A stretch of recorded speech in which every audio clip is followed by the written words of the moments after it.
Could you please introduce yourself? Sure. My name is Tim Wolters. I'm a professor of history at Iowa State University in Ames, Iowa.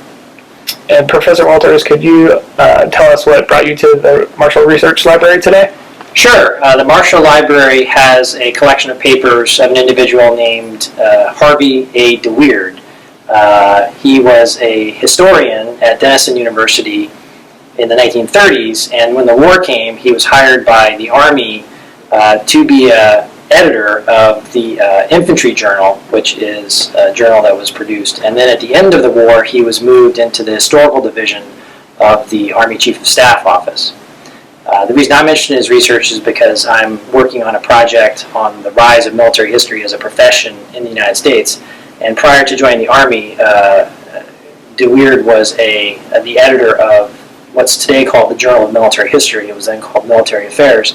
And so it made sense that the Army would bring him back on to active duty to be the editor of what was one of their premier journals. He was actually the associate editor of the Infantry Journal during the war. And can you talk about anything particularly interesting you found in your research today? Sure. One of the things that I found really interesting was some correspondence that took place between DeWeerd and George Marshall after the war had ended.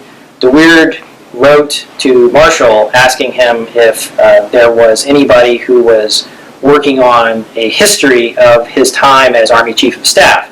And then Marshall writes back to DeWeerd and says he isn't really sure who DeWeerd is, and so he kind of writes back and hedges and says, well, let me look into it.